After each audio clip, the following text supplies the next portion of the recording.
छोटे से गांव बिलवा के किनारे कच्ची मिट्टी की एक झोपड़ी थी। छत पर पुरानी चादरें और प्लास्टिक की शीटें बांधी गई थीं ताकि बारिश अंदर ना आए। घर में सिर्फ 3 लोग रहते थे, रमेश, उसकी बीवी सवेत्री और उनका 5 साला बेटा छोटू।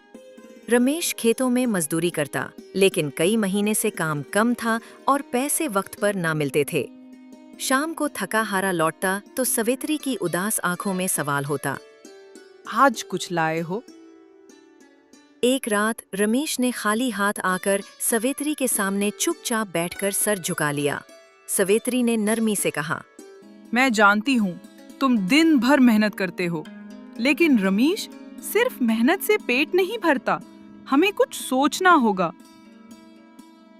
रमेश ने आ भर कर कहा, तो क्या करें सावित्री? जमीन हमारी नहीं, नौकरी कोई देता नहीं। सवेत्री ने हिम्मत भरी आवाज में उमेश से कहा, एक ख्याल है मेरे दिल में, क्यों ना मैं अपने हाथ की चटनी और आलू पूरी बेचूं? हमारे किचन से छोटा सा काम शुरू कर।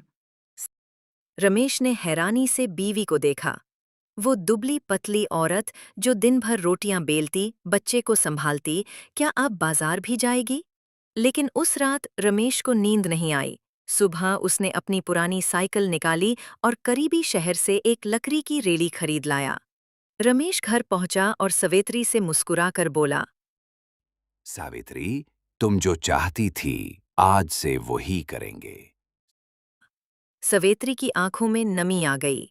उसने घर के एक कोने में चूल्हा लगाया, तांबे का पुराना कड़ाही निकाला और अपने खास मसाले तैयार किए। पहले दिन सवेत्री ने सिर्फ 10 पूरी और 2 किलो आलू बनाए। रमेश ने रेडी गांव की सड़क पर लगा दी। बच्चे बड़े पास से गुजरते, खुशबू से मुतवज्जे होते, लेकिन किसी ने कुछ न खरीदा। दूसरे दिन एक लड़के ने आकर पूछा, चाची, ये पूरी कितने की है? सावित्री ने मुस्कुराकर कहा, सिर्फ 5 रुपए बेटा, साथ में चटनी फ्री। लड़के ने खरीदी, खाई और मजे से बोला, वाह चाची, ये तो बहुत मजे की है, कल अम्मी को भी लाना है। थोड़े ही दिनों में सावित्री के पूरी की खुशबू पूरे गांव में फैल गई। औरतें कहती, सावित्री के हाथ के खाने में तो जादू है भाई।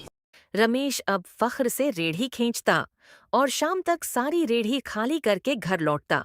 कुछ महीनों बाद उन्होंने घर के आंगन में छोटा छिपा डालकर दुकान बना दी।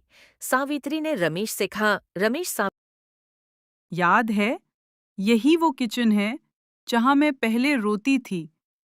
अब यही किचन हमारा ख्वाब पूरा कर रहा है। बस हमें एक दूसरे का साथ देना है और मेहनत करनी है। रमेश सावित्री के पास आकर बोला, सावित्री, तुमने मेरे अंदर का यकीन जगाया। बच्चे का स्कूल अच्छा हो गया। छोटू अब साफ यूनिफॉर्म में स्कूल जाता। आस पड़ोस के लोग अब कहते, बीवी अगर समझदार हो तो छोटा किचन भी सोना उगलता है। आहिस्ता आहिस्ता गांव के लोग न सिर्फ सावित्री के हाथ के खानों के दीवाने हो गए, बल्कि आसपास के देहात से भी लोग आने लगे। हर रोज दोपहर और रात को दुकान भर जाती। कोई उसके चावल की खुशबू के लिए आता तो कोई उसकी खास चाट के लिए। सावित्री अब सिर्फ रमेश की बीवी नहीं थी, वो गांव की बेटी बन चुकी थी, जिस पर हर किसी को फख्र था। अब उनके पास रोज की कमाई भी अच्छी थी, खुशी भी थी और सबसे बड़ी बात ये कि इज्जत थी।